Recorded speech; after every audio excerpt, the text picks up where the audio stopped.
Sorry.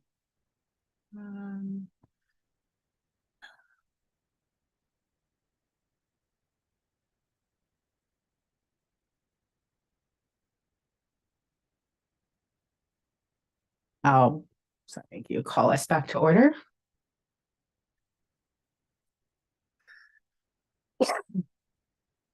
And beginning with our land acknowledgement that will be codified in a moment. We recognize that the Mount Diablo Unified School District sits on the territory of the Confederated Villages of Lisjan, the ancestral and unceded land of the Bay Miwok and Northern Yokut, the successors of the sovereign Verona Band of Contra Costa County. As members of the MDUSD community, it is vitally important that we not only recognize the history of the land on which we learn, but also we recognize that the land we inhabit and learn on is the ancestral land of these people who are alive and flourishing members of MDUSD and broader Bay Area communities today. And now you can rise for the Pledge of Allegiance.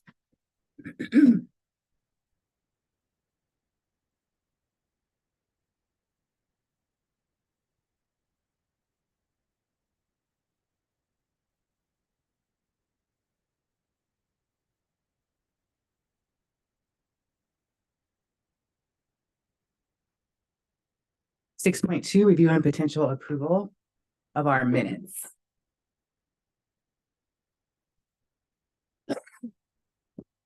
Madam President, I move the board approve the minutes of the meeting. Second. Trustee Barrios. Yes.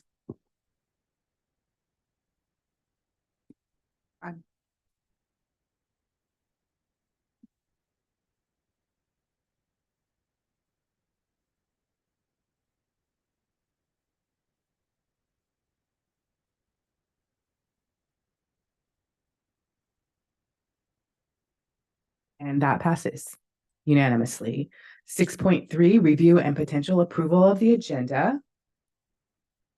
Madam President, staff is asking that we move business item 18.6, which is review and potential approval of instructions to staff to negotiate a district-wide project labor agreement with Contra Costa Building Trades Council to under 7.5 and right before public comment 8.0. I'll make a motion that we approve the agenda with that change. Second. Trustee Barrios. Yes.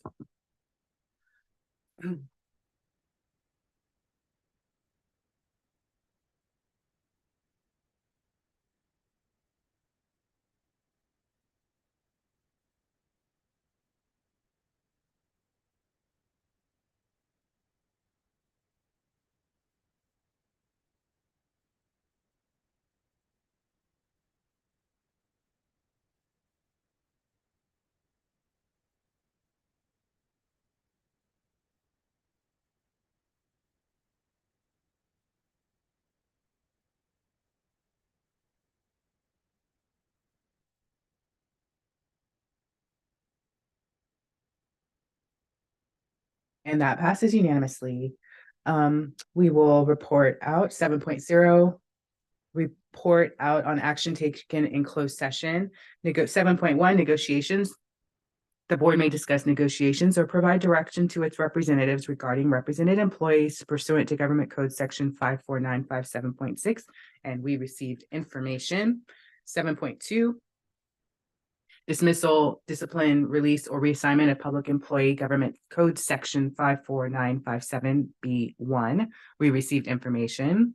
7.3, expulsion of student 1-24 from the Mount Diablo Unified School District. Madam President, I move to approve the expulsion of student 01-24 prior to readmission. Student 01-24 is required to meet the following conditions: participate in 20 hours of counseling to address anger management and conflict resolution, show evidence of successful school experience with no suspendable infractions, earn 30 credits, maintain a 2.0 GPA or better, and have a 90% attendance rate. He must remain away from all Mount Diablo Unified School District campuses and school activities, along with no violation of school rules and Ed Code 48900 or 48915 or any district rules and regulations.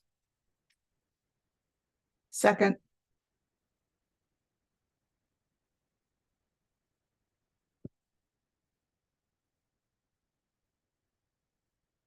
Oh.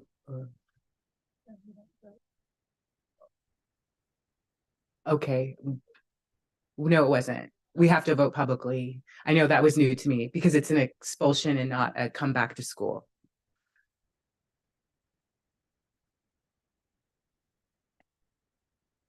And am I correct that trustee Barrios does not vote on this? Because she was not in closed session. Yes, okay.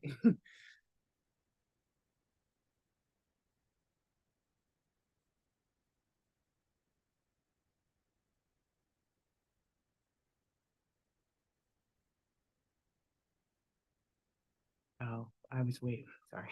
Thank you. And that passes unanimously. And 7.4 expulsion of student 2-24 from Mount Diablo Unified School District. Madam President, I move to approve the expulsion of student 02-24. Prior to readmission, student 02-24 is required to meet the following conditions: participate in 20 hours of counseling to address decision-making, show evidence of a successful school experience with no suspendable infractions, earn 60 credits, maintain a 2.0 GPA or better, and have a 90% attendance rate.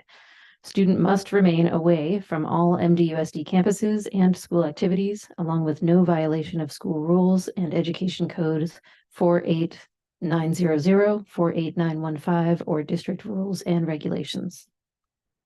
Second.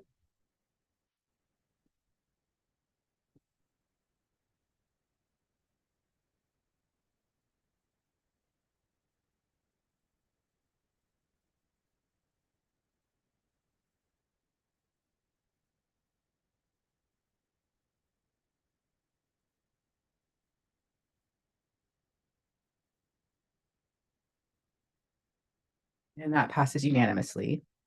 7.5, public employee performance evaluation, superintendent pursuant to government code 54957. We received information. And so now we have the new item that was previously 18.6.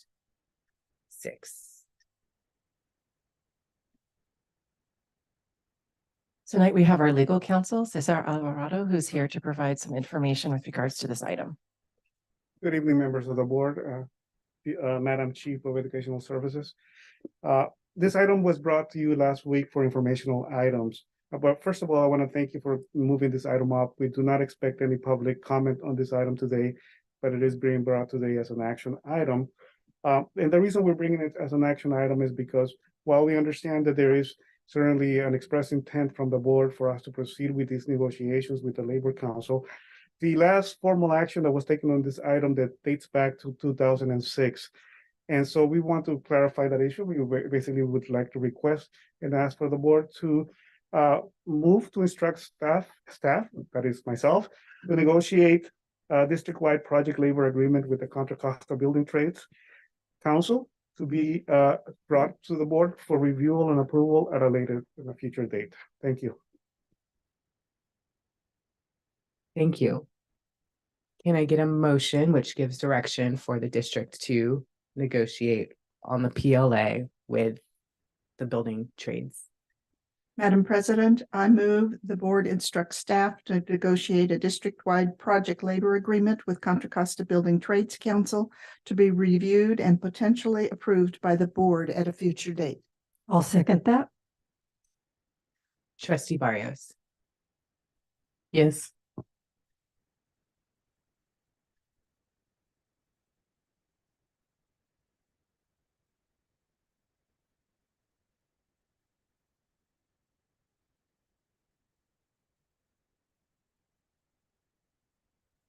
And that passes unanimously. Thank you. Thank you, board.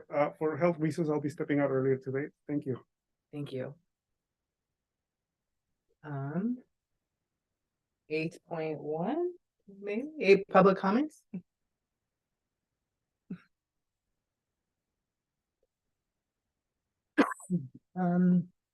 Suyun, Lim or Kim, I'm sorry. Lim, I see it in your email address better, sorry. Hi, I'm here today with my aunt, to talk about my son. So my son is in 7th grade in Pleasant Hill Middle School. So racism has been going on since my son started middle school at Pleasant Hill. Last year, my son was called Ching Chong by a student. This year, my son was called a N-word with ear at the end, and another student called my son monkey at the library, which is located right next to the school. All these incidents were reported to the school. However, all the school did was to talk to my son and each student who were involved with these racism activities every time it happens, and got apology letter from 2 students this year. And when I asked the principal what they are going to do, and I needed updates, but all I got was what they're not going to do, which are they cannot tell me what actions they took to the students because it's confidential, or they cannot really do anything about it since the incident occurred outside of school, even though the student is part of the school with this one incident. So the school talked to me like these incidents are issues with slurs. However, I strongly feel that it's just not about slurs, but it's also about racism. And the fact that my son doesn't feel safe and his self-esteem gets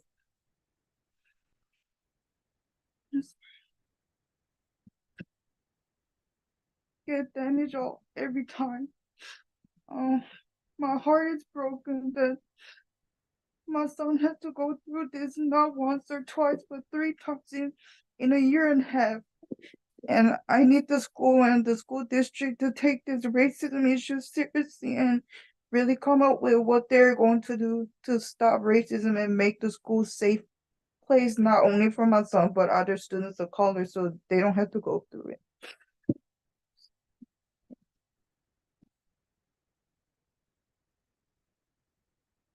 Thank you. And in public comment, we're not allowed to comment, but just know that as a fellow Pleasant Hill student, I know exactly what you're talking, parent, I know exactly what you're talking about. Julie, Glenn. Thank you, Junko. Thank you. Madam President, trustees, and Mount Diablo community. As she stated, I am the aunt of my 2 nephews that attend this school. It breaks my heart. I'm 64 years old. I remember my mother at this podium standing up for us when we attended Hayward High, and now we have to be here for my nephews. It's shameful. I mean, that we cannot progress and that we have a district, and I'm not saying that it's intentional, but when you do nothing about it and when there's not steps being made, we're cultivating a culture, a negative culture, a culture of not inclusion. And it breaks my heart. I asked my niece to get your equity vision or statement that you have for this district, and I see that you have a plan. There's a plan in place for middle school, for 6th graders to, have equity training, 7th and 8th, the end project. But what do we do when these incidents are happening on a daily basis? I mean, that plan is not going to work if you're not going to address these issues and have another plan to teach, educate, bring knowledge to these students that are using this language. Evidently, they feel welcome, that these slurs are welcome and encouraged to continue. As she said, I asked her, what are they doing? And they're just telling her what they can't do. That is unacceptable. My nephews deserve an equal education and a safe environment. And when they don't feel safe, they cannot be educated.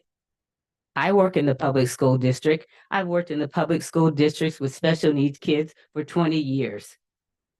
I am chapter president of CSEA, our classified union in San Lorenzo School District.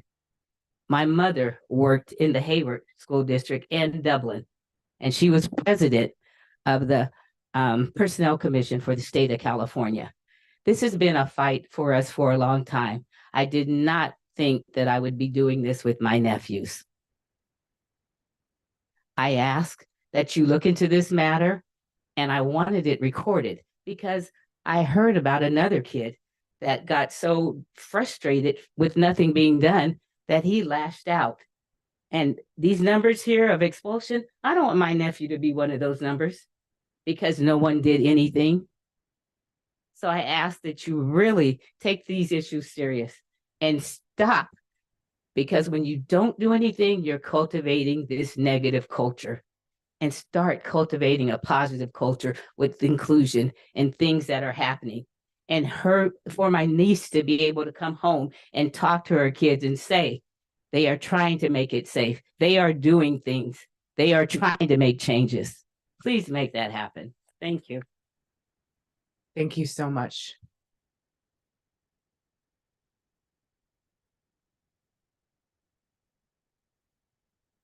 Vinay Raghavan. And my apologies for the mispronunciation.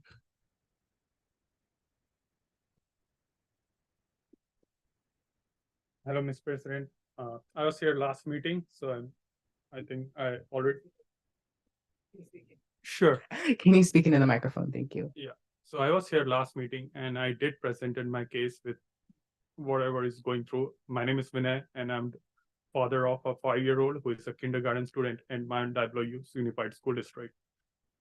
Now it's more than 2 months. I'm trying to trying a solution of a situation which is going for too long. And last meeting was there where I presented you the things. I'm not heard back yet.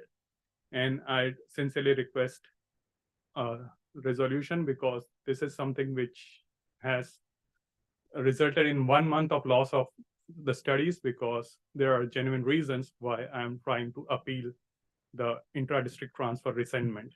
And there are many other factors which has come across the way, and I have provided all the written proofs and the emails which I forwarded to Ms. Linda and all the board, and it's still not resolved. And a father or a family should not be forced to select whether they want to give an education to the child or go to work, because there are many things which are a part of this, and I was never given a chance to make a formal appeal.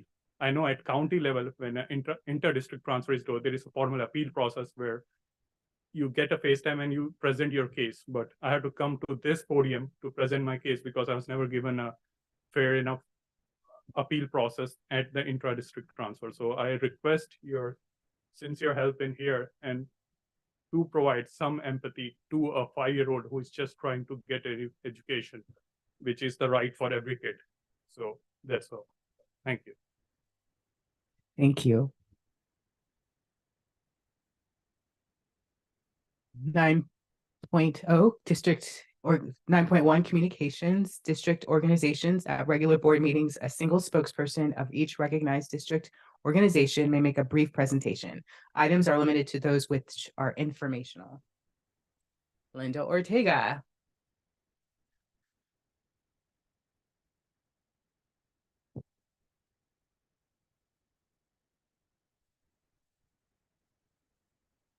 Good evening, Madam President, trustees, Ms. Sachs, and members of the audience. My name is Linda Ortega, Medea Vice President. And on behalf of Medea, I want to extend our appreciation on the fast work on the tentative agreement. This has been a historical event, and I just wanted to extend our gratitude. In the many years I have been with the district and someone who has been involved in previous marathon bargaining sessions, as Ms. Sachs knows, I would like to acknowledge that this was a historical event. And yes, people were pinching me and we're all talking about it. And we were excited to find out immediately that it was taken care of on one setting. So thank you to the school board for taking the time to listen to our members and acknowledging that we want to make MDUSD a destination district. This TA will help recruit future educators and retain our existing ones. Also, Medea appreciates the collaboration with the district in regard to the calendar and to say that we are in support of the proposed calendar. Thank you. Thank you. 10.1, review and potential approval of board resolution 2324-29 for personnel with variable term waivers. Dr. John Rubio is here to answer any questions with regards to this item. Board members, we have 4 candidates available for variable term waiver for your consideration and approval. Please. I make a motion to approve resolution 23/24-29 for personnel with variable term waivers. Second. Trustee Barrios. Yes.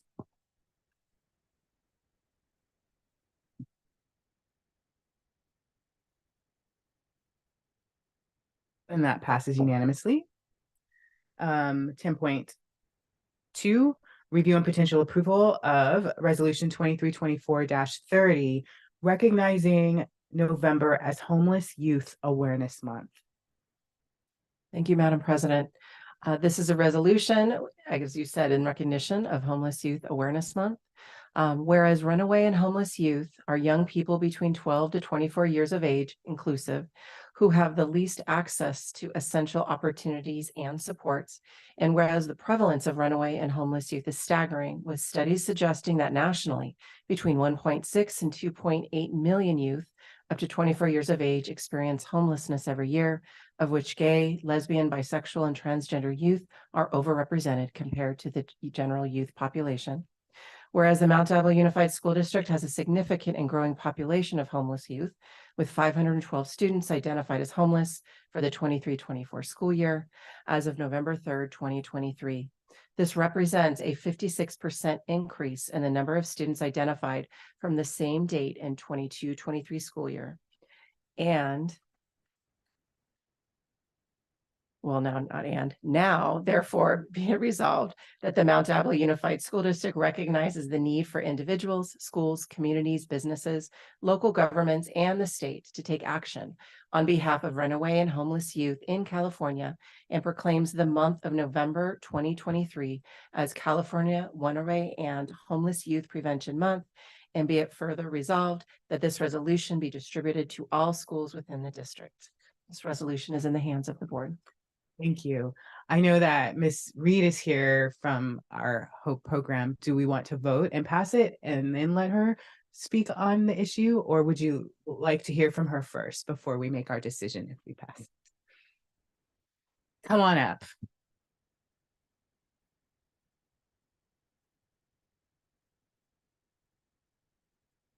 Hi, everyone. It's so great to be here. You'll be glad to know that I left all of my children at home this time, so it should be a little bit quieter. I wanted to talk a little bit about some of our current numbers and processes that we're doing to support our homeless youth in this district. So speaking about some of the data that Ms. Sachs just shared, we have gone up from November 3rd of last year. If we look at November 3rd of this year, last year we had 291 homeless identified youth. This year, 512. And then today, 3 days later, it's 523. So these numbers are going up all the time. Now, we could say that we have more homeless youth in Contra Costa County, which is entirely possible because the moratorium on evictions was lifted. So we probably do have more homeless identified youth. At the same time, we're also doing really incredible work with identifying the youth in our schools. So our counselors, our office staff, they're doing really rigorous processes to go out and find these students and make sure we can offer them supports. Because if we can't find them, if we don't know who they are, how can we support them? I wanted to point out that not all homelessness looks the same. In fact, it often looks very different. 84% of our students who are considered legally homeless are doubled up, meaning they are 2 families living together, but not just any 2 families living together. Families living together for, a choice, or maybe it's a cultural reason or multi-generational living. It's not necessarily does not necessarily qualify someone as being homeless. They have to also show extreme financial hardship, like an eviction, maybe a loss of a job, extreme medical bills, those kinds of things. So even with our increasing numbers, we're being very rigorous in our processes, and we still have these very high numbers. I wanted to show, that means that we have 84% of our families are doubled up. It means 16% of our homeless identified families are either living in a shelter or they're completely unsheltered, meaning they're living in a car or somewhere maybe out of doors. We have many living in hotels or motels, or some living in other, which is often the back of a business or a building that's not fit for habitation. Of these students who are considered homeless, 35 of the students are unaccompanied homeless youth. Often these students come from another country and their parents are maybe not in this country. And so I met with the DA last week to think about how can we make sure that the rights of these students are being preserved. Some are in very great situations and they're really happy to be here. And some have come forward saying that they can at times feel like they're being economically exploited. So I've been working on processes to make sure we're doing referrals to protect those students. 7 of our students are runaways. And so this is also, Runaway Prevention Month. And so working with our county to figure out how we can support those students effectively. After we figured out who these students are, we're also working to expand our community partnerships. So working with the Assistance League to get homeless packs, warmth packs, the Common Threads forms or new clothes. It's like $125 worth of new clothes from Old Navy for each student. Working with the Rotary to get art boxes, and the Concord Community Youth Center is doing tutoring and extracurriculars. And we've developed a partnership with them where any student who's in our HOPE program can go to the CYC for free for them. We put the bill, but they're giving us a reduced cost, which is wonderful. It's a great organization. The Bay Church has been a phenomenal partner with in terms of providing physical resources for families, whether it's a gas card or a BART card or clothes, shoes, showers, groceries, and then also even taking in like certain families and really supporting them more extensively financially. We are also working to develop our surrogate parent program. So the legal surrogate parents are for those students who do not have educational rights holders. And we just finished our first round of training for that. And I was hoping I would get like 3. We got 15, which is fantastic. And then people have been emailing like crazy, like, when can I get trained? I would like to be a surrogate parent as well. And so we're doing another round of training later in November, and also doing extensive professional development of several rounds of training for office managers, for counselors, for behavioral health specialists, psychologists, making sure everyone understands kind of the latest guidance on responsiveness to the needs of our homeless families and how best to support them. So I don't know if you have any questions for me or. Thank you. I just want to say thank you for that fabulous update. There was so much detail in there to really tell us what's going on in our schools right now, and all of the different action plans in place for those kids, and just really, really appreciate that. And with that, I would like to move to approve Resolution 2324-30, recognizing November 2023 as California Runaway and Homeless Youth Prevention Month. Second that. We're all going to second it. You could choose Trustee Mayo. Trustee Barrios. Yes.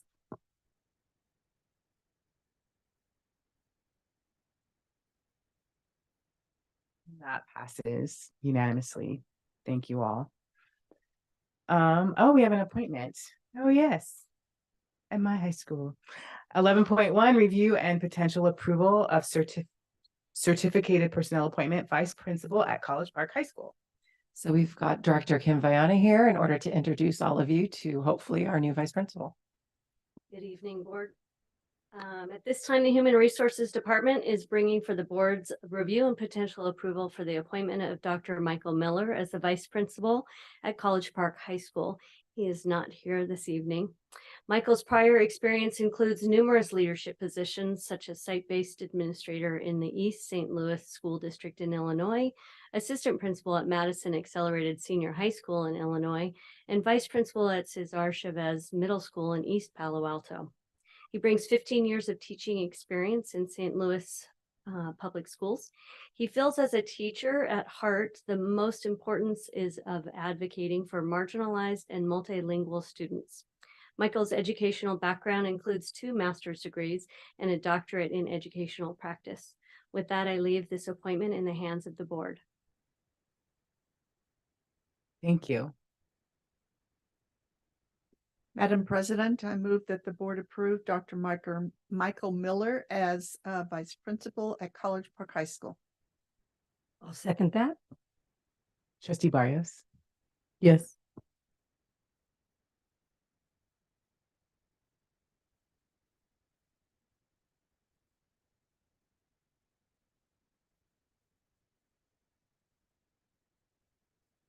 Yay, when did he start? Very soon. Cool. Thank you. Thank you. 12.1, sorry. Staff report on dual enrollment opportunities for Mount Diablo Unified students. We're very happy to bring forward Dr. Heather Fontanella, who has, I think, the longest title in the district. She is the administrator for Career Pathways Link Learning and our College Now program. And we're just very excited about the work that she's been doing, supporting our high school students as well as our high schools in general, in ways to explore earning college units and college credit while our young people are still considered high school students. So Heather, thanks for being here. Sure. Thank you so much, Madam President and Board Trustees and Ms. Sachs. So I'm here to share with you the route that we're taking to expand dual enrollment opportunities within Mount Diablo Unified School District. I'm super excited to share that DVC is now kind of moving the ball a little faster than they have in the past. And the reason for that, just to provide a little context as to why now DVC is coming to us and saying we want to increase dual enrollment opportunities for students within Mount Diablo Unified School District, is twofold. One is Governor Newsom's community roadmap. Sorry, I have to put my glasses on. College roadmap. And so if you look at the 3 points that I'm highlighting, he wants to increase the percentage of students who are earning college credit in high school to 12 units by 15%. When I first started in this position, I think this is my 11th year in the position, our district had a goal of 6 units. So we need to up that to meet the goal, the governor's goals. We also want to connect the dual enrollment opportunities to pathways and degree opportunities. So as you will see, DVC has been very purposeful and mindful in making sure the dual enrollment opportunities are, for the most part, connected to the pathways within our district, which will explain why some of our high schools may not have quite as many opportunities as other high schools. And then finally, to close the equity gaps in access to dual enrollment programs. So you'll see from the data in the presentation, there is a huge equity gap in the number of the students who are earning college credit while in high school. And so that's when we're planning the dual enrollment, we're trying to address that. And then the new chancellor for the California Community College System also came out with her plan, Vision 2030, Roadmap for California Community Colleges. Dual enrollment is a huge part of that because she sees it as key to equity and access, equity and support, and equity and success. So that kind of provides you some context with what's going on with Diablo Valley College and why they're coming to us now and saying, let's increase.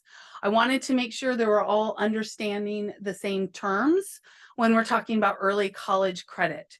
So articulation is an agreement between a college instructor and a high school instructor, where the college instructor has looked at the high school class and said, yes, this class meets the equivalency of this introductory college class. And so we're going to acknowledge it and give the student college credit if they did well. Currently, right now within our district, it does not have any impact on the high school transcript. I am working with Ms. Sachs and the rest of the instructional services department to try and get some honors credit for it because it is college credit. With concurrent enrollment, that is where a student makes the decision to go and take a college class on their own. And so this happens most often at College Park and Northgate for students who are seeking to increase the academic rigor, to take classes that are going to accelerate their college. Historically, that has not shown up on our high school transcripts. Historically, it's only really been allowed for remediation. However, we're noticing that there is some inconsistency within our district, and Samantha Allen has put together a committee to address that and to come up with a consistent policy for concurrent enrollment. Dual enrollment is where again, the college class is taught by a college instructor. It can be on the high school campus and it can be on the college campus.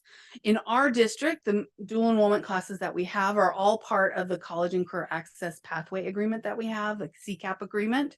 And because they're part of the CCAP agreement, they will go on to the high school transcript. So they'll get both high school and college credit. And if it's a UC or CSU transferable class, it will get the GPA bump. So they will get that honors credit. So that's exciting. It's an incentive for kids to do the dual enrollment. So why dual enrollment or early college credit? Research shows that students who earn at least 6 college credits while still in high school have a higher high school graduation rate. They're more likely to enroll directly into a 4-year university from high school. They're more likely to enroll full-time in college. And the ones that I've highlighted are the ones that I think as a K-12 system, oftentimes we forget. We kind of give ourselves a pat on the back. If our students graduate from high school and go on to college, we don't pay too much attention as to how successful they are in college. But if a student has early college credit, they're more likely to persist in college, meaning staying enrolled, and they're more likely, especially for our low-income students, to earn a college degree. So that's what we want, right? We want them to be successful and to earn that college degree. So that's why early college credit is so important. Just a little bit of looking at some of the data that we received from DVC. So if we look at concurrent enrollment, you'll see that the 2 schools that earn the most college credits through concurrent enrollment are Northgate and College Park. Our 2 lowest schools, of our comprehensive sites is Ignacio Valley and Mount Diablo High School. So we can see the equity gap here, right? We've got students from College Park. It makes sense that they're the most because it's right across the street. But then the number of Northgate is almost just as high. So when we look at dual enrollment can be a tool of equity to support students at Mount Diablo High School, at Ignacio Valley, at Concord High School, in allowing them to also have an opportunity to earn early college credit. When we look at our demographics, you'll see that we're disproportionately high in the number of Asians and Filipinos and whites in earning concurrent enrollment credit, so the early college credit. But when we look at the data with regard to dual enrollment, you'll see that it provides a little more equity for our Hispanic students. We still are not serving our African American students with dual enrollment, so that's a task that we have to tackle. And a lot of it, I think, has to do with educating students as to why they should take college classes while still in high school.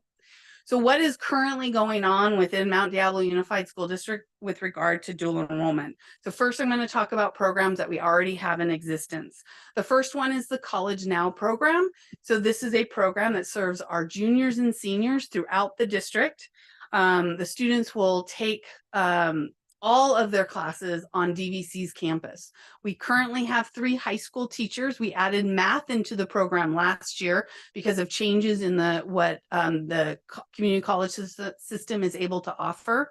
So we now have an English teacher, a social studies teacher, and a math teacher. So students come to DVC, they take right now 4 high school classes from 8:30 to 12:30, and then they take college classes after the high school block.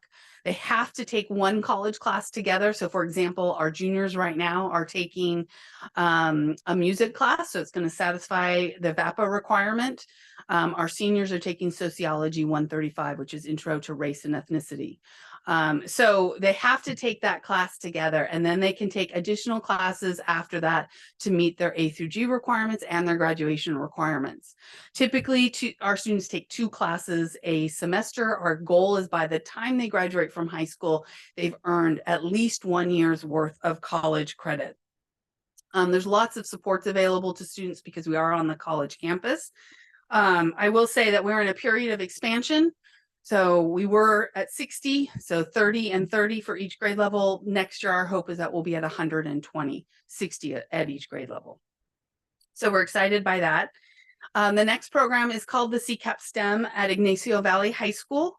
So this is a program that is limited to students at YV High School who are enrolled in the engineering pathway. This is a partnership with DVC. We partnered with them on a grant a number of years ago. We're in our 5th fifth year of the grant, fourth year of implementation. Students take one college class each semester, and it's offered during seventh period. And so the goal is the students should earn about 28 credits by the time they graduate from high school. There's a great deal of industry partnership embedded into that program, so that by the time they graduate, the goal is that they will then continue on and finish in the engineering tech program at DVC in 2 years and be first in line for a job with one of the industry partners who's been involved. So there's a lot of industry involvement. They did a summer, we had half of the current senior class do summer internships with engineering companies last year. So that's a cool program that we're trying to figure out how we can scale it at other schools. This gives you just kind of an overview. We pulled this from the YV website of the different classes that they take and how it aligns. They're part of the PLTW engineering pathway at Ignacio Valley High School. And you guys all know Joseph, right? So he's the teacher of this program. I'm a little worried he's going to burn out, but because he's doing a ton. All right. The next one is what we call the Diamante Scholars Program. Again, this is a partnership with the DVC that we started a number of years ago. The idea was to build a bridge between high school to college. So in the spring semester of senior year, students take a college and career counseling class that allows them to explore careers and what possible majors there might be. And then they participate in our summer internship and earn additional credits through work experience. And then there's kind of a soft handoff to them to DVC, and they get additional supports as they continue their 2 years in DVC that are all geared towards helping them kind of identify the career that they're interested in pursuing and providing them opportunities for additional internships and things like that. So we've been running that program for about, I want to say 4 or 5 years, and it's grown. We were over 30 students last year. It is limited at this point to YV, Olympic, and Mount Diablo High School, and I think Concord as well. So we start recruiting for that now. We're actually recruiting for that now. College Now is in February, CCAP STEM is in March. And this is from DVC's website that kind of gives a breakdown of the different components of the program. The last one that's been operating for a number of years is sports medicine. It was also offered at College Park, but because of the change in the instructor and some issues that we were having with DVC, it's not happening this year. We hope to reinstate it next year.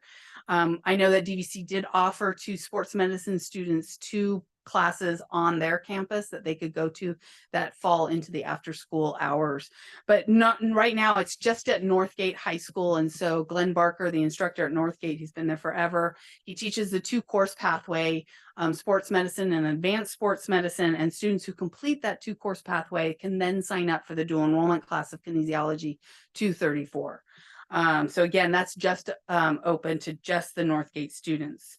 These next classes are open to all students within the Mount Diablo Unified School District. And they're all going to be offered during 7th period because the CCAP agreement requires that they be offered in the school day. So 7th period is in the school day.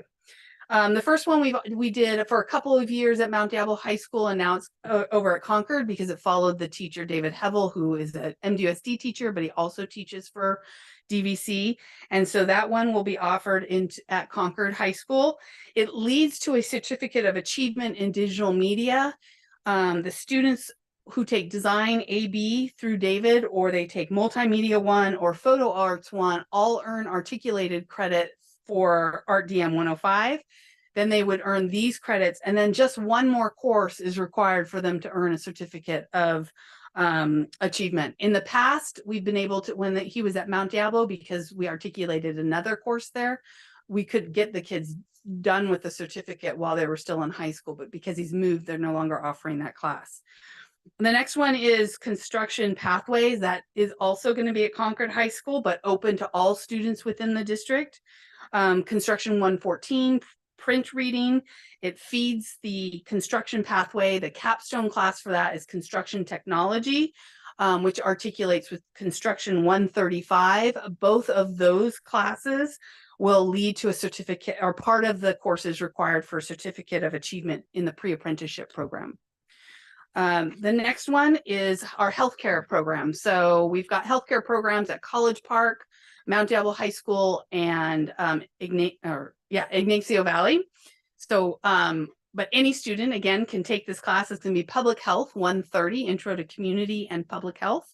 And it is one of the required classes for an associate in science degree in health education or associate in science in public health. I do note that the two articulated courses that are part of the pathway at Ignacio Valley and Mount Diablo High School, where they earn credit for medical science and terminology and health science and emergency medicine, are articulated, but they are not part of DVC's courses. It's articulated with LMC, so it doesn't really support those two degrees. But just so you see that there's by this time a student graduates from Mount Diablo and YV, they'll have 9 college credits. Then we have at Ignacio Valley, the education pathway. We will offer an early childhood education, 124, childhood development and psychology. And this is part of a lot of the certificates or associate degrees in early childhood education, and it builds on the articulated class of careers in teaching. So again, I just wanted you to see that there's been a very purposeful alignment to the dual enrollment that we're offering, to the pathways that we currently have. And so we did our first parent presentation was last Thursday. We had 170 participants in that meeting. Most of them were from Northgate, and most of them were very upset that we're not offering more dual enrollment opportunities in Northgate. But the fact that we had over 170 participants shows that there is a desire for us to be able to offer these opportunities. Last year, we applied for and received a grant for Mount Diablo High School to increase dual enrollment opportunities on their campus. And we're going to use that grant to pilot a program where we're going to offer dual enrollment that will happen during the school day. So in that 1 through 6 period day. And what we're working on is developing a co-teaching model. So there'll be a DVC instructor, and then we're going to use the grant funds to pay for a 0.2 of an MDUSD instructor who will co-teach, who will sit in on the course. And then on the days that the course is not meeting, the students will come to that teacher, and that teacher will provide support on completing the assignments, and then they'll do college and career exploration activities. And so with that program, we're trying to align it to something we think the kids are interested in and is also leading to a certificate. So tentatively right now, we're going to offer Social Science 101, which is Introduction to Social Justice, and Sociology 135, Intro to Race and Ethnicity. The Socio 135 would meet the ethnic studies requirement that the state is going to start requiring. So if we can build this program, it provides an alternative to students to then taking a full year of ethnic studies, or half a year, however the school offers it. But more importantly, it leads to a certificate of accomplishment in social justice. So we recognize that we need to support, especially at the students, for our first gen students and our low income students, we need to provide support to them in registering or enrolling and registering. So it's not easy to register or enroll at DVC. It's a multi-step process. So we've scheduled workshops at the 3 high schools that are going to help them enroll at DVC, complete the dual enrollment forms, and then register for the classes. So we have those scheduled, and we've provided this information to college and career advisors and the pathway teachers. This next opportunity is not dual enrollment, but it's something that we're piloting with DVC this summer to offer a Math 114, so geometry, for students who want to accelerate their math course of study. So it's not necessarily at this point, it's not counting towards any sort of math requirements for the high school graduation requirement, but it's an opportunity for a student who comes into the district and is taking Algebra 1 as a freshman to be able to accelerate and be able to reach those higher level math classes that they wouldn't otherwise be able to. So we're going to support this by recruiting. We've already reached out to the Algebra 1 teachers to get a list of names of students who they think would be good candidates for this. And then we're going to support them with the enrollment and registration process. we'll have an information night, making sure that they all understand that this is a summer program, that we don't have the support, like the counseling support. So they're gonna have to figure it out. But we are working with DVC to make sure the office hours, that's what OH stands for, fall right after the time the class meets, so that the students get into the habit of knowing that it's not just a 2-hour, but it's a 3-hour, because they'll continue on with office hours and getting the tutoring and things that they need to be successful. All right, so that is pretty much it. You guys have any questions? Just have, I'm going to compliment you on giving kudos for methodically building this program. So as the rest of the state catches up with us, we're poised to go on to the next level. And I know it started with my first year here on the board, and it's really impressive to see how far you've brought the program. So thank you for that. Thank you, Deborah. Okay.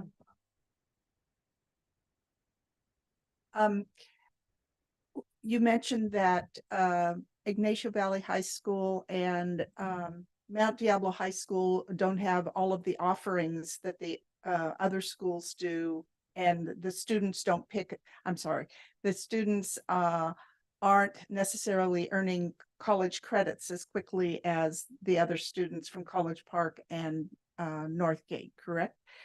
No, it's actually the opposite. Yeah, so Mount Diablo, with this program, Mount Diablo and Ignacio Valley will have more access to dual enrollment opportunities than Northgate and College Park students. Right. And so the reason for that then is because Northgate and College Park, if we look at concurrent enrollment, they're able to access college courses on their own. They don't need necessarily, I'm not saying all of them, because we all know that there's kids that fall through the cracks, and I would love to bring more dual enrollment and to Northgate and College Park, but right now they don't have, the numbers don't show that the gap is huge between Northgate and College Park and Mount Diablo and Ignacio Valley. So where I was going with this, Sorry. I think, is we have the IB program at Ignacio Valley High School. Will those students also be available for these same programs, or because they have a different opportunity to register at colleges and universities, will they choose not to enroll in this program? I don't think so. I think because these are all 7th period opportunities, so they should be able to, the biggest conflict that we've seen at Ignacio Valley with students being able to participate is sports. Okay. All right. And we will be recruiting for all. So I don't see why an IB student wouldn't be able to take advantage of these opportunities. Okay, thank you. Yes, I know that with the engineering program, there's definitely IB students who have also taken Yes. the engineering pathway courses. They just haven't been able to do the full IB diploma. But my question is, when I'm looking at the 7th period offerings, and it looks like they start at 3:30. For the most part, I think there was one that said 3:45. So if you're a student, these are open to students district-wide, and you're at one school and you need to get over to the other school, but your school ends at 3:30. It does make it difficult. That actually, It does make it difficult. But because these are Mount Diablo, for the most part, the only teacher that is a DVC, sole DVC instructor is the early childhood education. We will encourage them to have some grace with students who are coming from other school districts.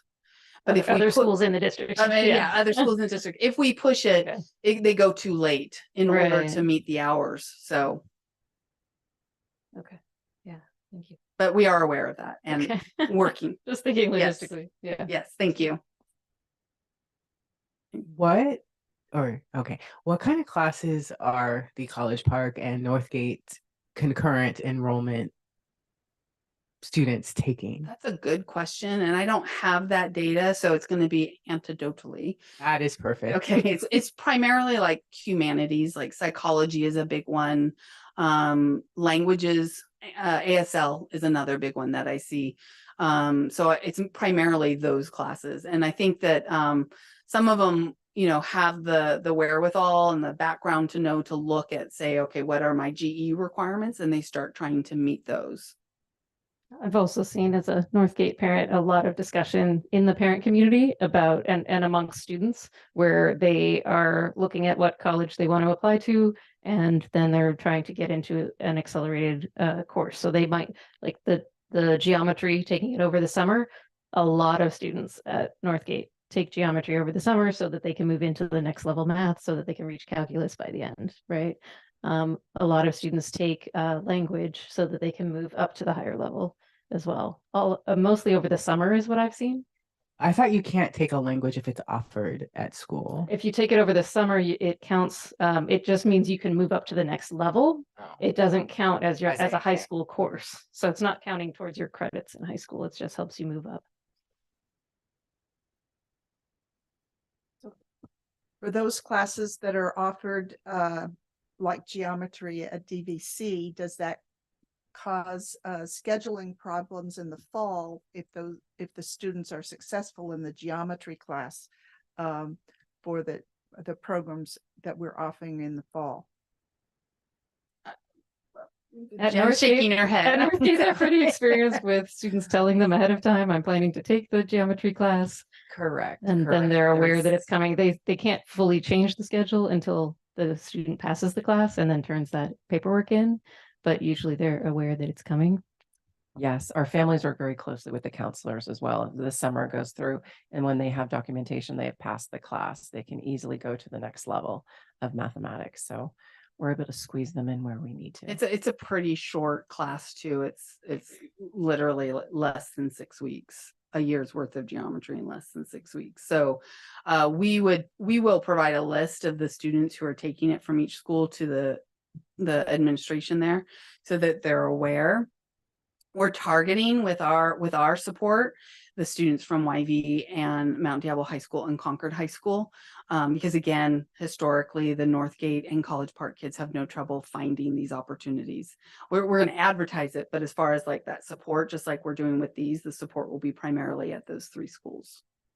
I appreciate that you're recognizing those barriers that exist because it's true. It does take a lot to even just sign up for a Yes. DVC class, and that's not something that any family can just easily do on their own or even know that it exists out there to do. So the fact that you're recognizing that and providing that assistance, I think, is really important. Yeah, thank you. So how will your the information that you're providing us, particularly about the enrollment and the offerings, be provided on the website other than buried in our agenda?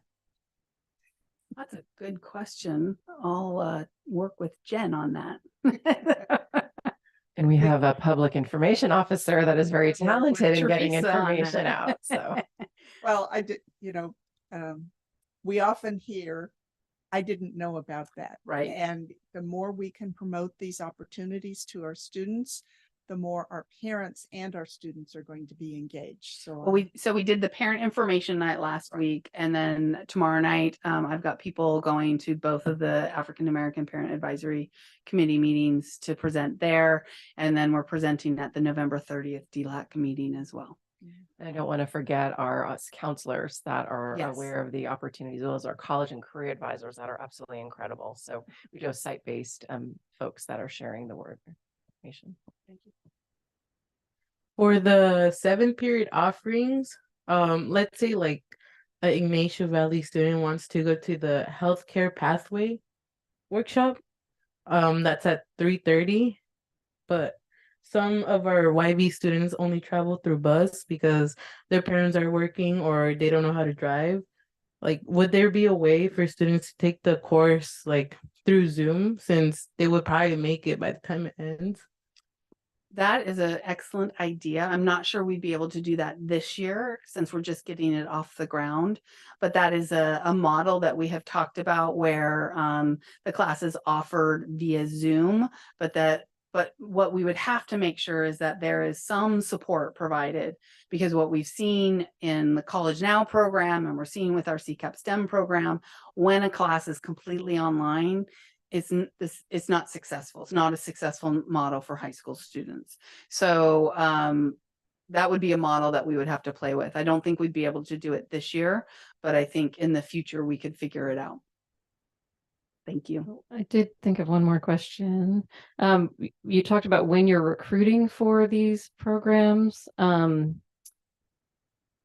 And one is recruiting now, the Diamante Scholars. The CCAP STEM at YV is recruiting in March.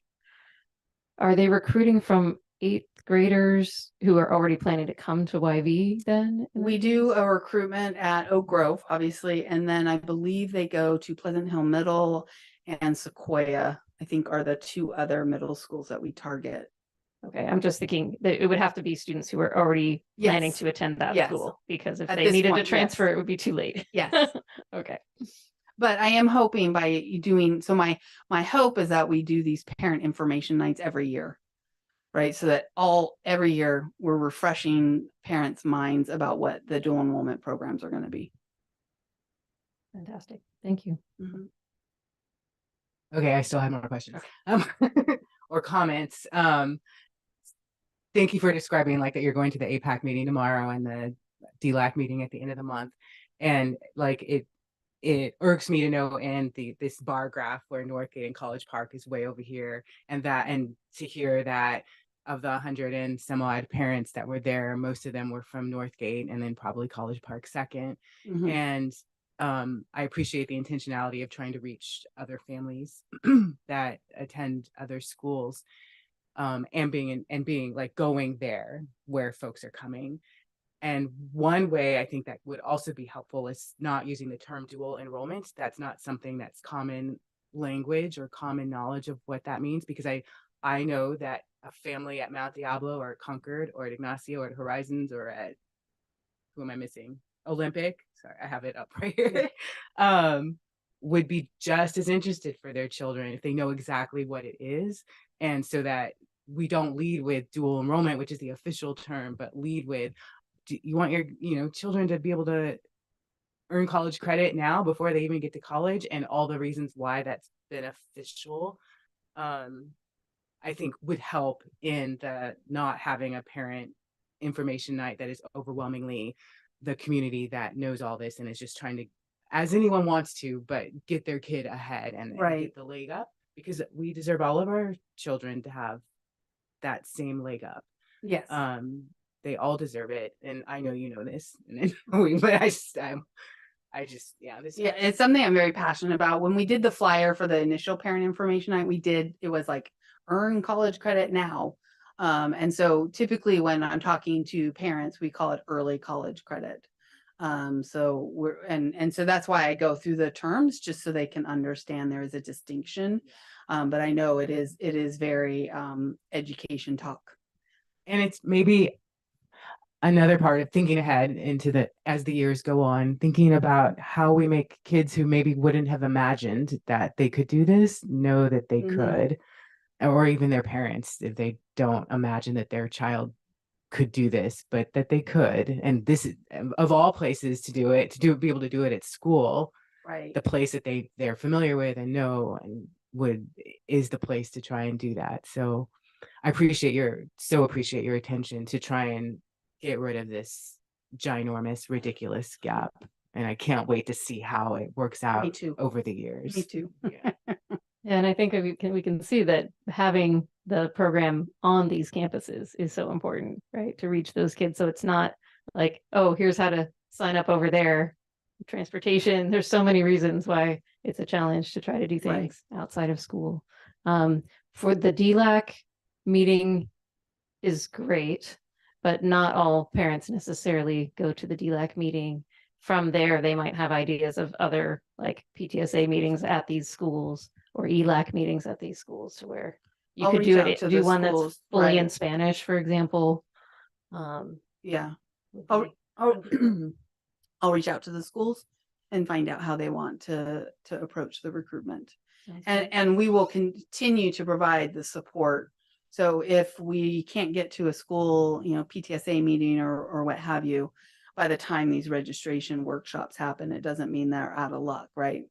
My team we're going to do what we need to do. And then we do have a dual enrollment counselor. So Rima Boujade, who is the College Now counselor, is also going to be our dual enrollment counselor. And so my hope is that she's going to work with site counselors in understanding how to support dual enrollment students, because it is a challenge. The resilience piece is huge, right? Just getting them to overcome the I can't, and making sure that we have those systems in place before we just plop kids into these dual enrollment classes. Thank you. Also with what Trustee Cherise was talking about, like definitely having some of the meetings in Spanish, because like most of the students at YV and Mao are Hispanic, as so most parents don't know English. And also I think sending letters like through the mail, because most parents of these students are usually at work when these meetings are going on, or they're like sleeping, getting ready for the next shift. But most of the time they do have time to read a letter that comes in, especially if it mentions early college credits. But yeah, definitely like more inclusivity with all these different languages. All right, thank you so much. I appreciate that.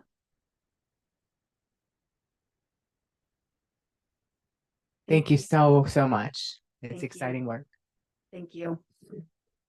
Good seeing you all. Looking at applause. I don't know where we are. Okay. Oh, board member reports 13.0. Shall I call on you, or who would like to go first? Trustee Mayo.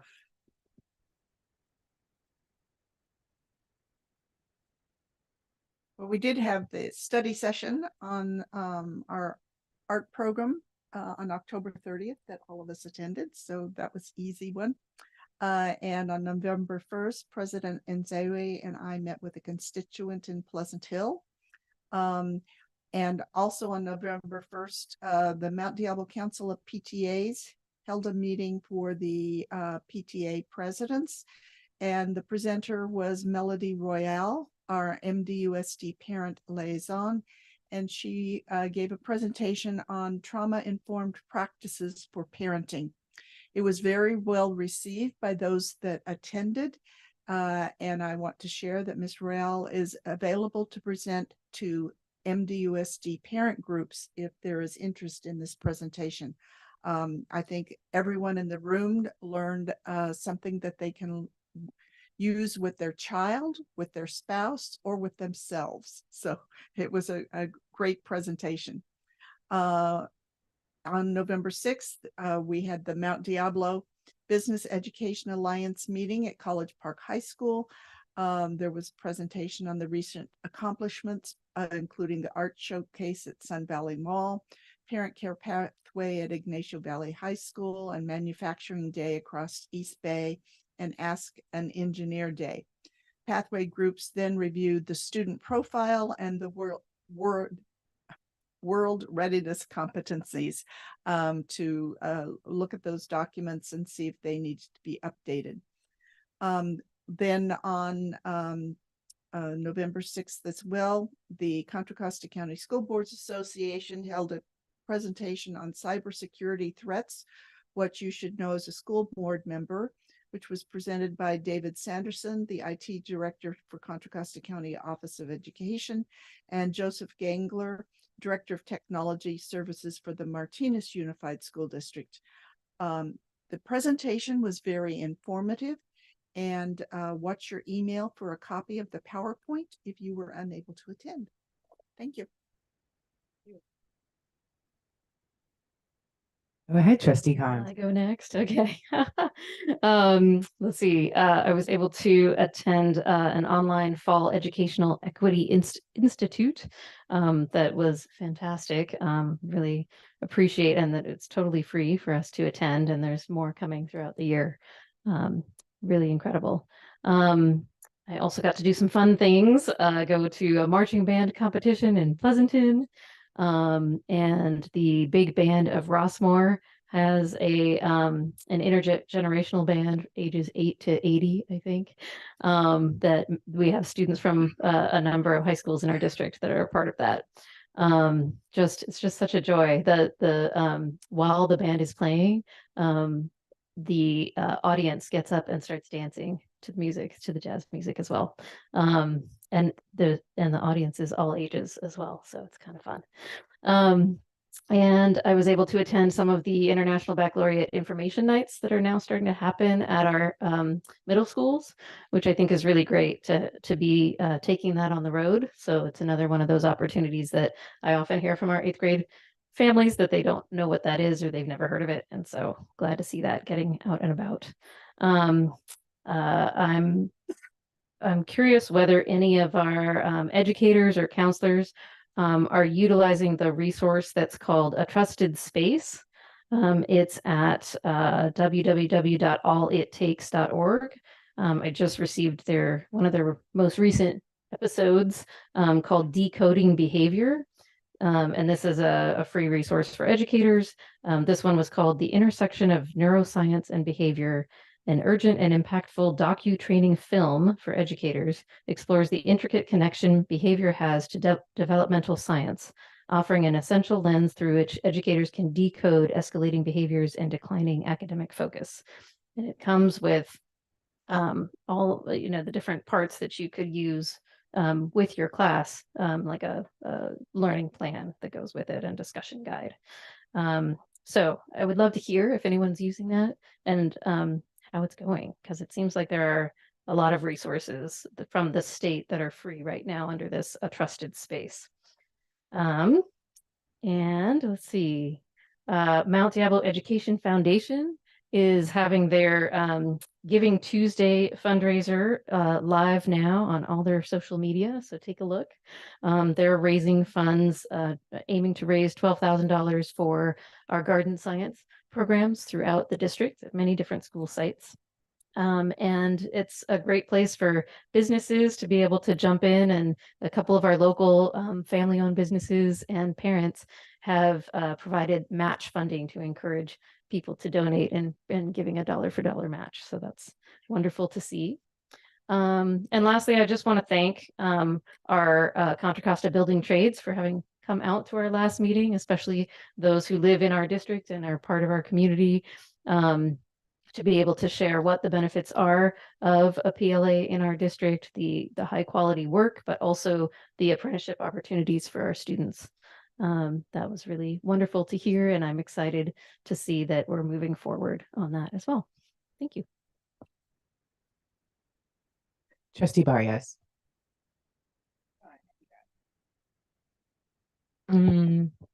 At school, I'm glad that we're bringing up the fentanyl awareness because it's very important. So we're usually doing that during advisory, have an assembly in the gym where we are taught about it. I haven't gone yet because it hasn't been my turn, but I'm glad we're back on the topic.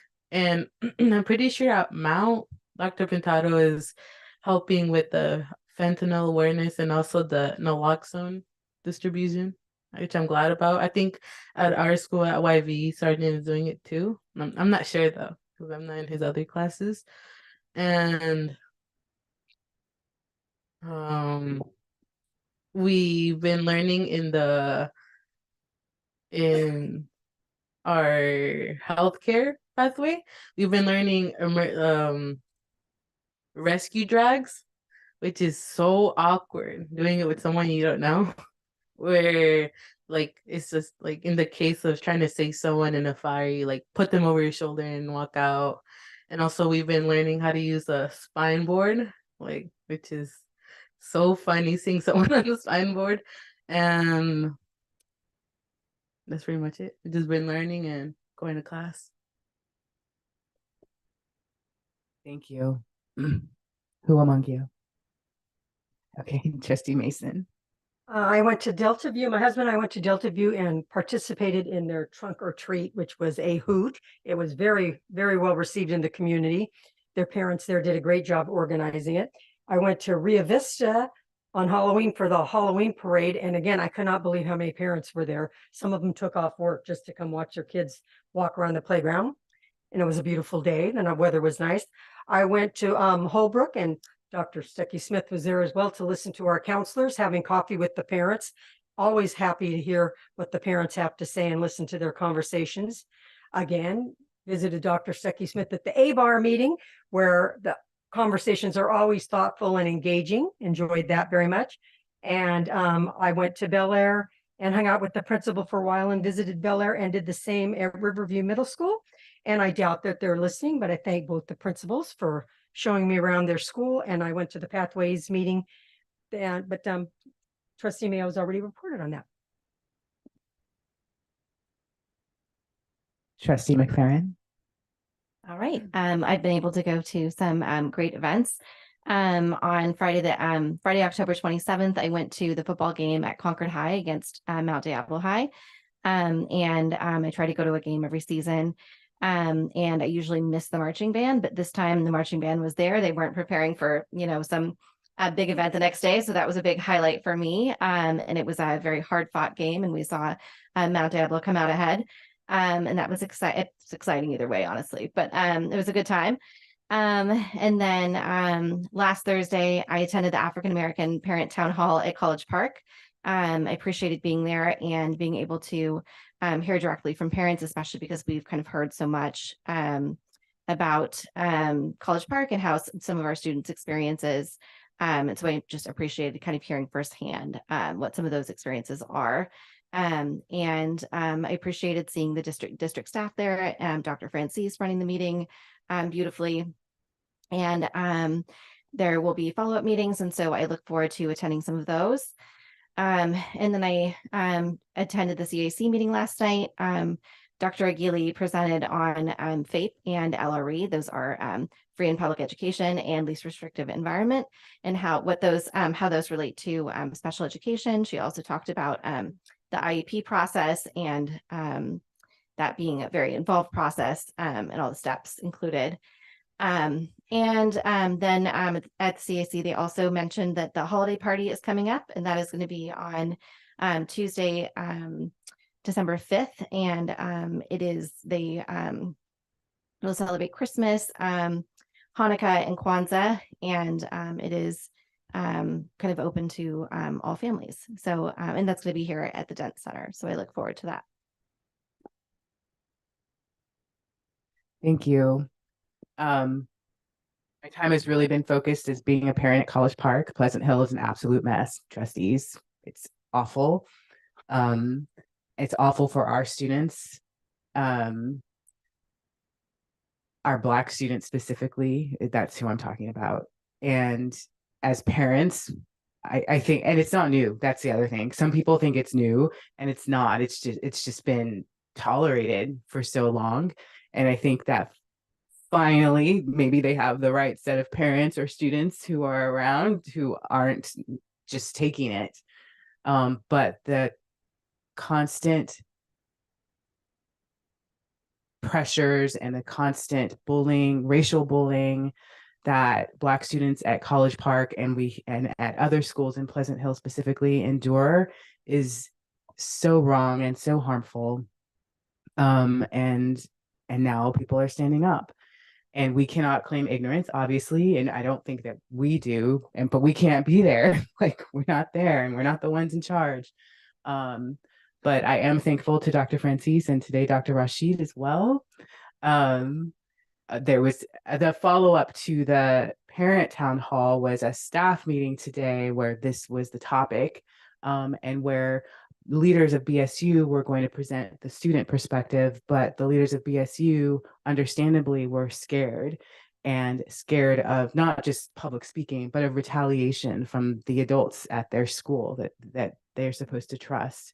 And so they backed out. But luckily their Miss Sagi, the social worker at school and who we know leads the wellness center, stepped in painfully and tearfully, and that she's an adult with these feelings.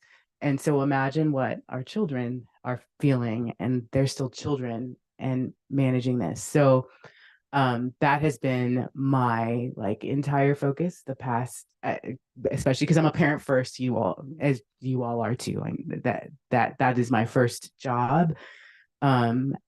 And I will continue to make sure we do right by our Black students at College Park. so that we can take lessons there to do right by our Black students across the district, because the stories at College Park are all too familiar to everyone.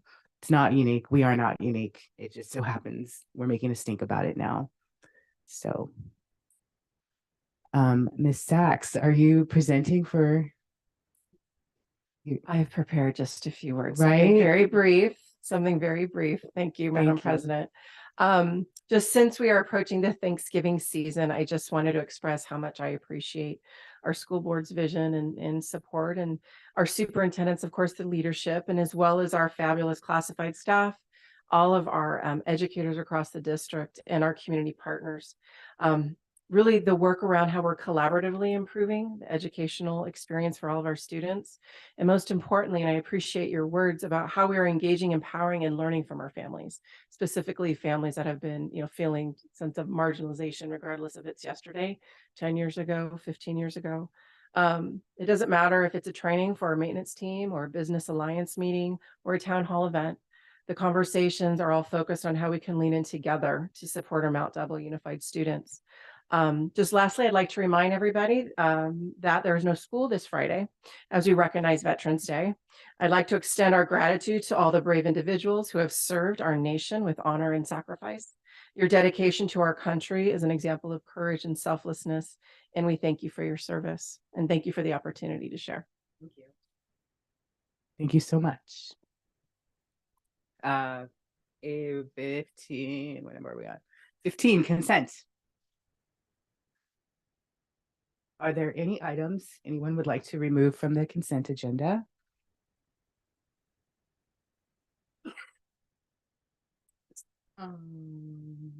I would like to pull item number Sorry. 18.5. Or no, the 15. Oh, never mind. Yeah. Thank you. Okay, we're good with the consent. And then I'll entertain a motion, please. Madam President, I move to approve the consent agenda. I'll second that. Trustee. Oh my gosh. Barrios. I'm so sorry. It's okay. Yes.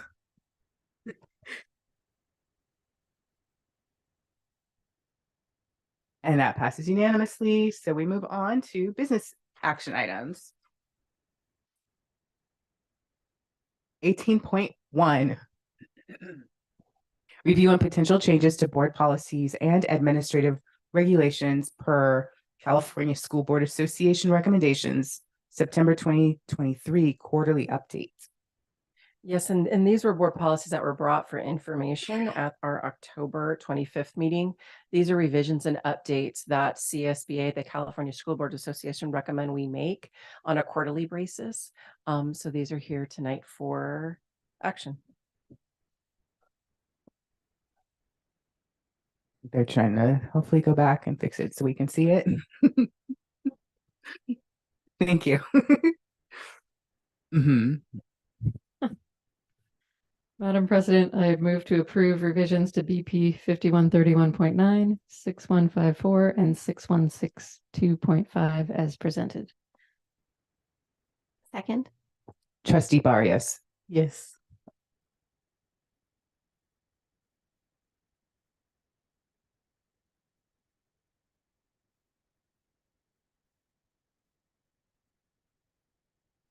And that passes unanimously. 18.2, review and potential approval of the side letter with CST regarding the administering of medication for the 23-24 school year. Yes, this is an MOU that was negotiated with our CST labor partners. I really want to thank the staff as well as our CST members for the support with this. And we have staff members available if there's any questions about this MOU. I make a motion to approve the side letter between MDUSD and CST for voluntary administration of medication for the 2023-2024 school year. Second. Trustee Barrios. Yes. Is this only for the 23-24 school year, or will it be ongoing? Thank you, Director Viana. I just read it differently. It's only for this school year. It'll come to an end when the school year ends in June. Okay, thank you.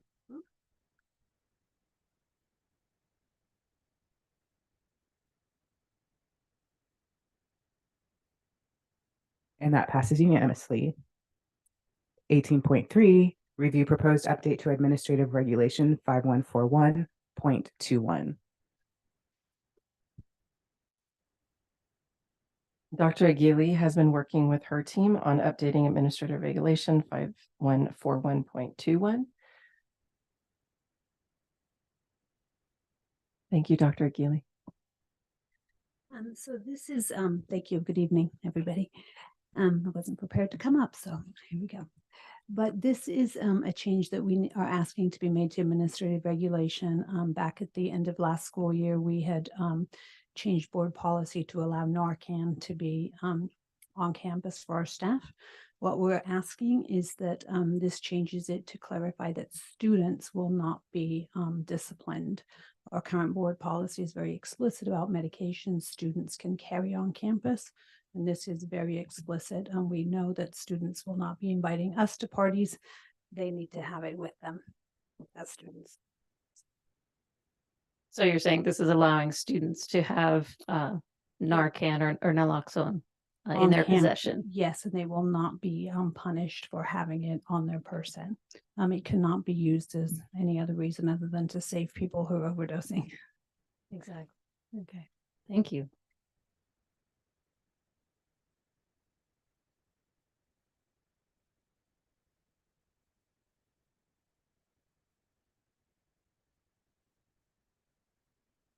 So we'll vote on that next month. 18.4, review and potential approval of land acknowledgement wording in addition to the agenda. So this was a request by the board to bring forward in order to have a discussion and a decision on whether or not a land acknowledgement needs to be added to our board agenda template. Thank you. Yes, this was my request. And I appreciate it coming to the board and being on the agenda. And I think the wording of this is what we have been using for the past few years. And so I really appreciate the opportunity for us to make it a formal part of our agenda rather than it just being something that we've chosen to read, so that it can be something that moves forward beyond this year and into the future. So that it doesn't depend on this board, like makeup. It is an action item. With that, I would move to approve acknowledgement and wait, I'm sorry. Are we? I move to approve acknowledgement and addition to the agenda for the land acknowledgement. Second.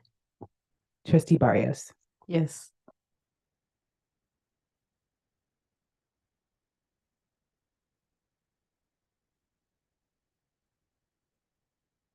And that passes unanimously.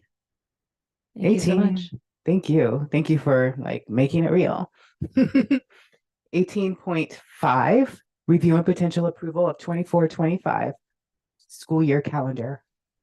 So we've got Director Ryan Sheehy coming to the mic, who has been doing quite a bit of work, talking to our labor partners as well as collecting input from the community on the 24-25 calendar. And there's a draft here that he is going to do a brief presentation on this evening. Good evening, Board, Madam President, Ms. Sachs. So yes, so today I bring forward the 24-25 instructional calendar. I want to go over a little bit about the process of how we got here to tonight. So we, first and foremost, when we are thinking about an instructional calendar, it doesn't dictate the work year calendar for every employee in our district, but it does for employees who are school day only employees or very close to. And so as we began discussing a 24-25 calendar, we met with Medea leadership to discuss the possibility of looking at the mental health of our students and our staff and incorporating a fall break. And so that was a big change. And so had some conversations with Medea.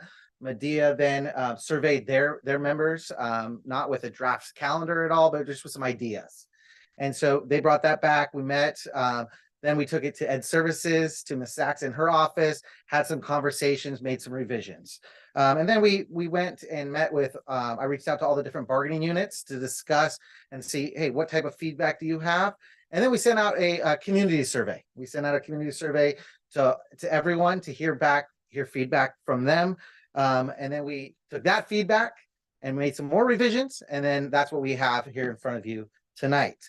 I did want to share the feedback from our surveys. I want to make sure that we are transparent with the information that we are getting back from the community. So as you can see in the bottom right-hand corner, this was pulled on October 31st. The survey was open until this last Saturday night when I did close it, but due to timing of getting things on the board agenda, I did need to pull the data. So I pulled it on October 31st. Since closing it, we had about 60 additional responses, and it changed percentages on any one of these slides by 0.2% maybe. And so you can see the breakup of who submitted the calendar survey results. So, you know, we definitely have, we have a large representation of our community here. You'll see on the next slide, we're taking a look at, you know, we constantly hear every year when we start school, the first comment I hear from everyone is, why are we starting so early? And, you know, you may remember the district, we did make a shift years ago to end our, the first semester by winter break. And in order to do that, we did have to back the start of school earlier in August. And so that's one of the questions that we asked. We wanted to see, you know, how do people feel about that? You know, we still have a 59.4% in favor of that. You know, and then you definitely, in the comment section, I definitely heard that. That was a common theme about starting the start of the school year, how early it is. But just know that that is the reason why. You know, looking at previously having finals at the end of January, we go on a break. Students, unfortunately, aren't really allowed to or aren't able to really relax and decompress because they're making sure they're studying, making sure they're updating, ready for finals, and they're really feeling that pressure. Next question had to do with the start of winter break. Looking, you know, where do we put winter break? You know, these last 2 years, this year and last year, we're trying to play, okay, how early do we go? How late do we go? Where we really do try to balance the semesters as closely as possible. And so that was a question, you know, would you prefer a later start to winter break? We had, you know, 34.6 that prefer earlier start, and then 40% really just, they had no preference one way or the other. And then we get into, you know, do we want 4-day versus 3-day weekends? You know, this year and last year we had, there's a day in April that we have off that doesn't necessarily correlate to anything, but we're looking, we do end our school year in June for payroll purposes to ensure that because our employees are getting paid in June, so they work a day in June. And so we do need to extend that. And because of the timing of when we start the year, we do need to add a few days in that second half of the year. And so looking, do people want 3-day versus 4-day weekends? You know, this year we had a larger percent that wants the 3-day weekend option. So looking at that and seeing how can we incorporate that into the calendar. Then we get to the last one. This is a new question that we added, you know, this year. And it's a question about, you know, where do we letting the community know that we are thinking about putting a fall break. And this is not a new concept. This is a concept that we're seeing more and more throughout the state of California and surrounding districts. Close, our neighboring districts are starting to add it in. And it really is focused on mental health of our students and our staff. So it's a combination both. Like I said before, it doesn't mean that every single one of our employees would be off during that time. You know, we have many employees who don't work just school days, but they have an opportunity. They have an opportunity to either take vacation days, or they have an opportunity to catch up in a quieter environment, catching up on work and maybe taking a few days, and then also catching up. So looking at this, you know, it's no surprise that our community does want us to look at mental health. And that is one of the pieces of why we're here tonight with the proposed calendar. You know, so you have a large percentage of people that did feel that the mental health was important.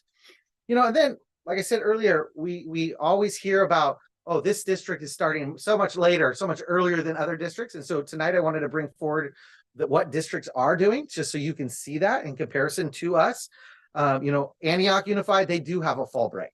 And so you can see that their August 8th date is the same proposed start date as we have. Lafayette, Martinez, they don't have calendars proposed yet. So their calendars are not posted. So we're still waiting to see. I don't know what they're going to do. And then you see our proposed start of the year is August 8th to June 3rd with a fall break. And then Pittsburgh Unified, they just went through this. They just implemented the fall break this year. So it was important for us to reach out to them, talk to them about the process and look and see, hey, how did it go for you? What kind of feedback can you give us? And looking at that. Now, one of our union partners did reach out. They're like, hey, you know, it'd be really nice because I know we have employees that are parents in our district, but work in that district. And actually our fall breaks do line up. So it's beneficial. And that was one of the things that they asked that I take a look at. And so it was one of the things that we reviewed. You know, they start earlier than us. So we're not the earliest, you know, they start on August 7th. And then you have San Ramon. They don't have a fall break and they have an August 14th start date. Note that there is a weekend in there. So it's not as long as there are 2 days that aren't instructional days in there. So we are starting, the proposed calendar is starting, you know, midweek. So we do go to school for a few days before taking a break. I know in talking with colleagues, being on a site, talking with teachers, that's a very nice thing to have. So they have the earlier part of the week to set up, to prepare for welcoming students into the room and starting that regular routine. And then the Walnut Creek School District, they have not yet posted their calendar. So looking at them, that's where we are here. Tonight, we are bringing this forward tonight as a 1-year plan. And the reason being is we want this to be a pilot. We want to take a look at it and see how does it work for our community? How does it work for our teachers? How does it work for our students? And how does it work for the community at large? And so our goal would be to come back next year at the end of October, sending out another community survey, working with our labor partners, going through that whole process again to get feedback and then say, hey, you know what, this is something we like. We're going to continue with the fall break or something that we have to revisit. I know that in building the calendar, there is the fall break and some of the things that I've heard in the survey results. The fall break does back up to a 2-week period of parent-teacher conferences, which is hard on an elementary parent. It is something that we were cognizant of looking at, hey, how can we adjust this? How can we shift it? And this year, there just wasn't that room to move it because we are starting the fall break right after the end of the first quarter, because we want instructionally, we want to make sure that we're doing the right thing for the education and the learning of the students. We also, one of the big changes in this year's calendar, we usually have an October PD day. That October PD day in this proposed calendar is moving to November 1st, which is a Friday, the day after Halloween. I know in talking with staff, that made a lot of staff very happy. They were very excited about those pieces. So that's just one of the differences that this calendar has compared to the years past. Any questions? Yes. This is more a request I've heard from a couple parents than a question. Is when you post the calendar, they would like, I don't know if it needs to be bolded or something on the non-teaching days, because they say they glance at it and then it sneaks up on them and they have to get childcare. So if there's some way we can make it a different color. And I do just want to tell you, the one question in your little survey where it says, do you believe in the mental health? And I can believe in mental health for everybody, but not necessarily believe in a fall break. I thought that was kind of a tricky question. Thank you for the feedback. Thank you for the work you put into this puzzle. I'm curious if in this, and especially in looking, let's say at Pittsburgh, because they've just experienced the fall break. Do you know, and have you thought of for Mount Diablo, the type of partnerships you would have in the community to provide greater access for families to have out of school care? Because this is a non-traditional time, but there are you know, people who do camps and la-di-da who wouldn't normally have it now, but could and would, because it's also, it's a business. So was that thought put into it, or do you see examples in the other districts, Antioch, Pittsburgh, who do have fall breaks of where their community steps in to provide childcare? So I haven't reached out and asked that specific question to our neighboring districts, but it is one of those things. As soon as the board it takes action on it. If we have an approved break, that's when I know, hearing tonight, all the different resources that we have and through past board meetings, I want to make sure that we do reach out to those people to make sure they understand what our calendar is, because like you said, it is a business, right? And we want to make sure that they know that, hey, you can offer different camps or different opportunities, learning opportunities, so we can provide those opportunities to our community, for sure. If I can just add, our extended learning or extended learning opportunity program plan does have a required number of intersession days, and there's a minimum that we need to provide. So once the calendar is approved, we can go back to that team to determine what types of supports we can build out at all of our schools that have these extended programs. So it's something that's doable. One thing I was thinking about is food services. So would you please inquire whether or not we would be able to support families with the meal service? Though I'm concerned about, I apologize, I don't remember how many years the free meal service extended, right? In California. Forever? Okay. But that may be important for some families. Yes, and we can inquire about that. And I will just add, the later in the month the break is, the more important it is to the families. That's when they Yes. start running low on. I'm just wondering, like, did you like survey any students at all? So the Parent Square survey went out to the entire community. There were no specific student surveys in this calendar.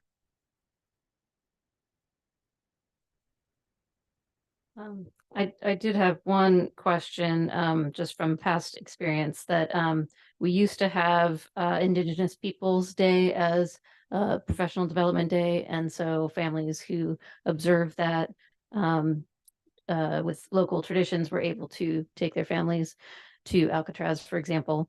And there was one year where that changed a few years ago, and I did hear from some of our Native families that they were told it was an unexcused absence now, for them to take their kids to attend that. So I noticed on this calendar, because of the design of it, and having November 1st as the PD day instead, that it's no longer on an Indigenous Peoples Day. So what should we say to families who may want to still observe that day? Yes, thank you for bringing that up. So the ed code has changed since the last time where we were in school during that session to allow for religious and cultural exemptions. So that would be an excused absence moving forward.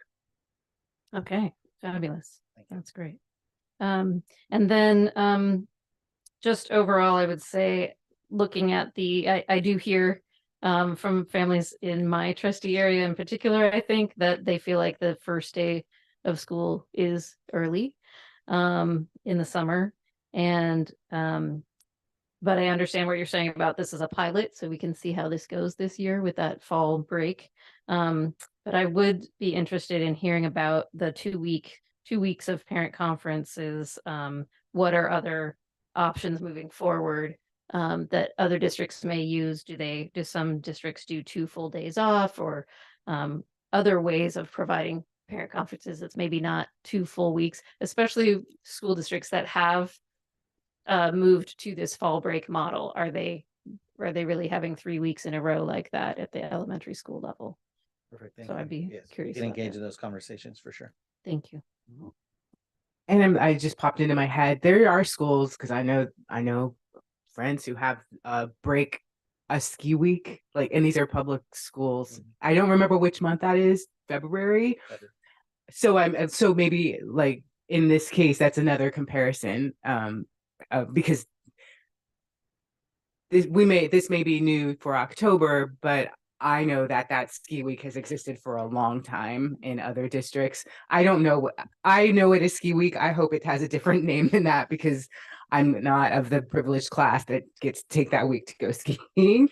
But that's another that just popped in my head, because I understand that, like, change is hard, and the first year of change is the most difficult, and it's new and different. This August 8th actually isn't any earlier. It's a leap year. It's the same week. It sucks. Like, I agree. It's like, it's still hot. It's still summer. And as a person who went to high school at a time when finals were after winter break, that was even worse to not actually have a break. I hated that. So I remember in schools, it's been a good number of years now when most school districts started pushing back so that they didn't have to do this. And most parents were upset because it shortens the summer unless you have an older child, and that just makes their life, and you can see that makes their life easier.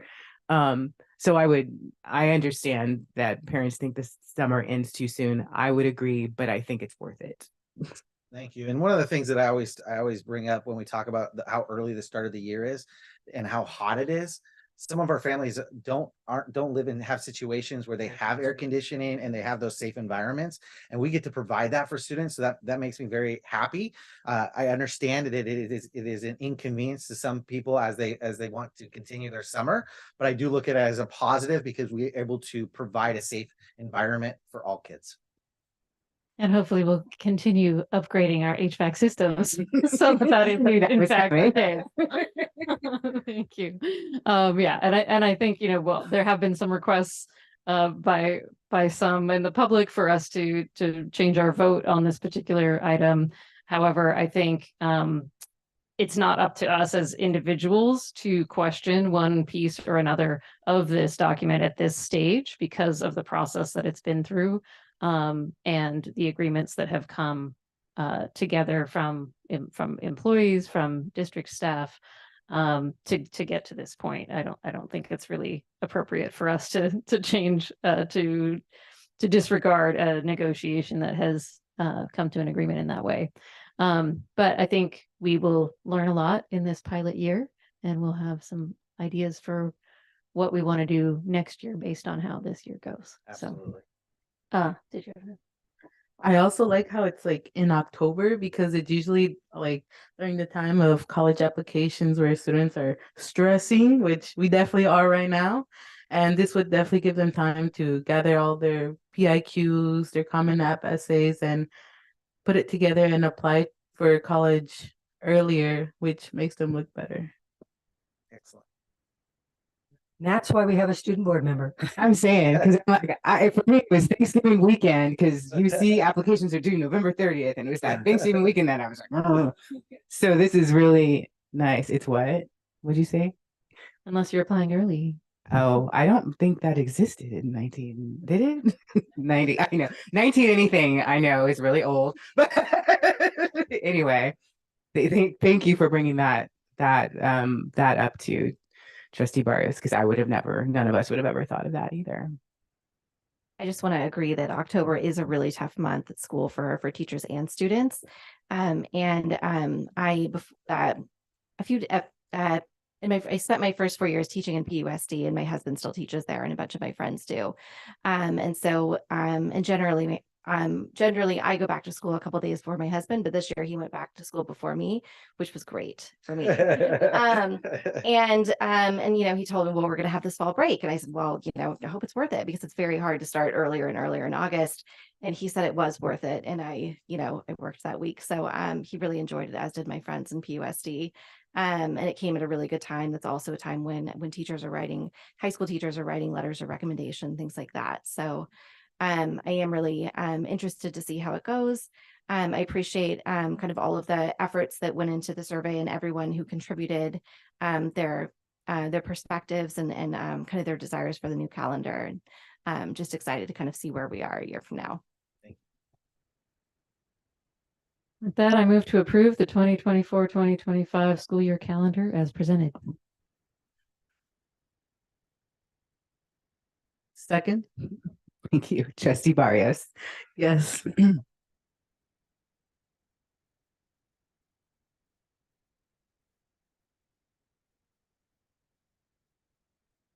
And that passes unanimously. Thank you. And you can plan on seeing me next year at the same time for the following year calendar. Okay. Thank you. 18.6. I think so. Then 18.7 becomes 18.6. Yeah. Review and potential approval of the Visual and Performing Arts Strategic Plan, Arts Equity for All Students, which we had the fabulous presentation at our last meeting. Yeah. And again, I just really want to thank our outside consultant, but most importantly, the teachers and staff members, as well as our resident artists and our industry and our community partners in helping us to develop the strategic plan.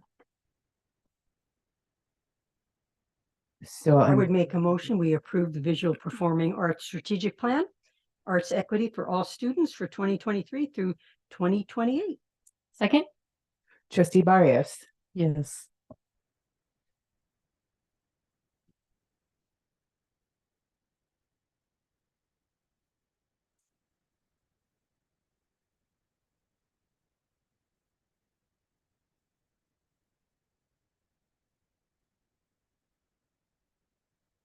And we have a plan. Yay. Very I exciting. know, Thank you, it is thank you, thank exciting. you. Thank you to everyone who's involved. Mhm. Some big ideas out there. So keep saying, okay, keep involved Please. from whatever level you are. Trustees, are there any to 20, skip ahead to 22? Are there any future agenda items to propose? We only have one more meeting of this calendar year. It's gone by fast. And sometimes it feels really slow, but in the end, it still feels really fast. Anything to propose? If not, I will say one, and this wouldn't be immediately, but sometime over the next over this school year, I would love to understand in more depth what the different interventions are that we have in place. If a student, say, is struggling in reading or math, what are we doing at tier 1, tier 2, tier 3, and then what assistive technologies are we providing? Basically a summary of what our plans are and what tools we provide to our teachers. in each subject area, each of the math and English language. or Yes. ELA. Mhm. Yeah. Math and reading in particular. Yeah. Thank you. With that, this meeting is adjourned. There are